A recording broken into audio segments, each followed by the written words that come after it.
जो माने DC course करूचंती से माने समस्त जानिथिबे सेप्टेम्बर 30 होउची असाइनमेंट सबमिट करिवार लास्ट डेट। आ बहुत जण असाइनमेंट पेपर एजे लेखि नांती आ जो माने लेखिचंती से माने ओरिड होउचंती बा कंफ्यूज होउचंती आमे केमिति कोन असाइनमेंट पेपर डिपॉजिट करिवु। सेति पय आपण माने जम्मा भी व्यस्त हवा दरकार नाही। मु आपण मानक आज व्यू माध्यम रे देखैबी आपण माने केमिति असाइनमेंट पेपर को सबमिट करिवे। एइ देखि पारुथिबे मु मोर बहुत सारा असाइनमेंट पेपर लिखि देछि आ मु केमिति सब लिखिछि आपण मानक से सब देखैबी। देखंतु प्रथमे हमर एनरोलमेंट नंबर अछि आपण माने एटी एनरोलमेंट नंबर देबे। आपण मानको गोटे आइडेंट कार्ड दियैतिबो सेइतरे आपण मानकर एनरोलमेंट नंबर थिबो सेइ नंबरटा आपण माने एटी देबे। तापरे आपण मानकर नाम देबे। तापरे आपण मानकर फोन नंबर आ ईमेल आईडी देबे। आ हां माने रखिबे एडमिशन टाइम रे आपण माने जो फोन नंबर आ ईमेल आईडी रजिस्टर करथिले एटी सेई नंबर आ ईमेल आईडी रहिबो माने सेम रहिबो। काहे कि ना आपण मानकु जे कोनसी फोन कॉल हो बा मैसेज हो ए नंबर आ ईमेल आईडी ही आसीबो। ता छडा आपण माने को नंबर आ ईमेल आईडी देबेनी। तापरे आपण मानकर एड्रेस देबे। तापरे हमर रहिबो एठी प्रोग्राम कोड जेहेतु आमे डीसी कोर्स टे करूची सेति पय प्रोग्राम कोड रे डीसी रहिबो।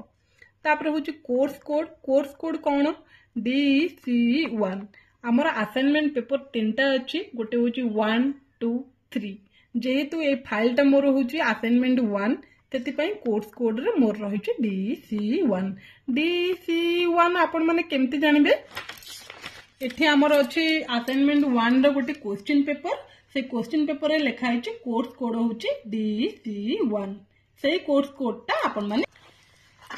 तापरे हमर होची कोर्स टाइटल रे कोन रहइबो diploma in early childhood care and education. Assignment number रे हमर कोन रहइबो 1 जेहेतु ए कोर्स कोड होची DC1 तेति पय असाइनमेंट नंबर रहइबो 1।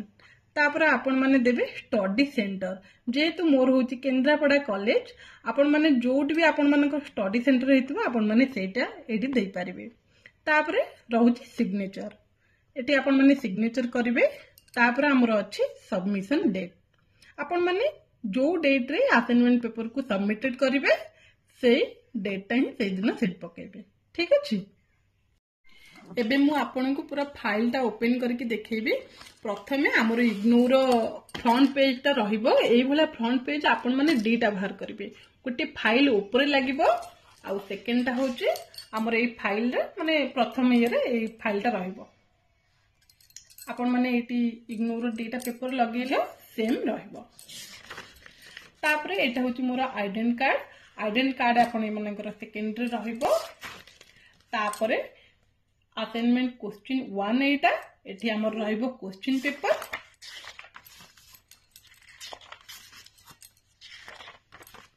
तापरे एठी मोर रहिला क्वेश्चन विथ आंसर।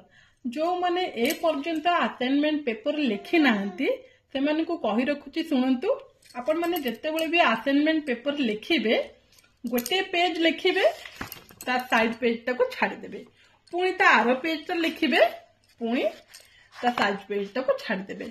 आ हां मने रखिबे आपण मानकर क्वेश्चन रहिबो ब्लैक पेन आ आंसर रहिबो ब्लू पेन। एबे आपण माने बुझी पारुथिबे मु एमती मोर असाइनमेंट पेपर सब लिखिची गोटे साइड छाडीचे गोटे साइड लिखिची।